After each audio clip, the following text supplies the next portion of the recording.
సంబంధము పోలీసు వాళ్ళ పని అది. మేమేం చేస్తాం దానికి? మాకు సంబంధం ఉండదు. రొటీన్ ప్రక్రియ అంటున్నారు.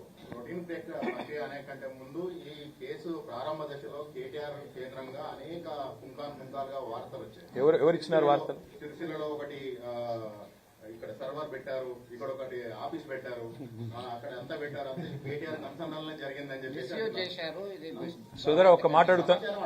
లేదు ఒక్క నిమిషం సోదర, ఒక్క మాట మీరు అంటున్నారు కదా, అంటే మీరు అడిగేది ఇక్కడ పెట్టారు. నేను చెప్తాను.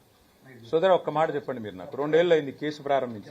ముంగడు చూడాలన్నా ఆయన అందంగా ఉన్నాడని అడుగు. ఇప్పుడు 2 ఏళ్ళు అయింది కేసు విచారణ ప్రారంభించి.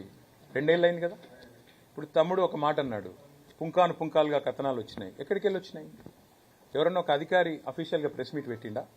ఎవరన్నా మంత్రి అఫీషియల్గా మాట్లాడిండా? ఎడికెళ్ళి వస్తున్నాయి ఇవన్నీ? ఎడికెళ్ళి వస్తున్నాయి? లీకులు తప్ప. ఇట్లయిందట అట్లయిందట, అదిగో పులి ఇదిగో తోక. ఒక్కటంటే ఒక్క ప్రెస్ మీట్, ఒక్కటంటే ఒకటి అధికారిక వార్త ఏదైనా వచ్చిందా? సీఎంఓల నుంచి లీకులు. గతంలో అప్పుడు సినిమాలో గ్రీకు వీరుడు అని పాట ఉంటుంది, అట్లా రేవంత్ రెడ్డి పేరు లీకు వీరుడు అని పెట్టాలి. లీకులు తప్ప పీకింది ఏంది? నువ్వు నాకు అర్థం కాదు. 2 ఏళ్ల నుంచి గుంచుతూనే ఉన్నావు. ఎప్పుడు నీకు కొద్దిగా టైంపాస్ కావాలంటే నోటీస్. నేను దావోస్ పోతున్నా, ఎక్కడ మా ఉప ముఖ్యమంత్రి నా మీద కోపంగా ఉన్నాడు, బొగ్గు కుంభకోణంలో ఆయన వాటా నేనేదో కొట్టేసే ప్రయత్నం చేసినా అని. కాబట్టి ఆయన నా కుర్చీ ఏమైనా గుంజుకుంటాడేమో. ఏం చేయాలి? టైంపాస్ చేయాలి. 2 రోజులు నోటీసుల పేరు మీద డ్రామా ఇవ్వాలి. మాకు ఇంకో 2 రోజులకు ఇంకోళ్ళకి నోటీస్ ఇస్తారు. ముఖ్యమంత్రి గారు వచ్చేదాకా టైంపాస్ చేయమని చెప్పిపోయిందట. కాబట్టి టైంపాస్ చేస్తున్నారు. కానీ ఒకటి మాత్రం వాస్తవం, మేము ఏ తప్పు చేయలేదు. కాబట్టి ఎవనయ్యకు భయపడం, అది మాత్రం పక్కా.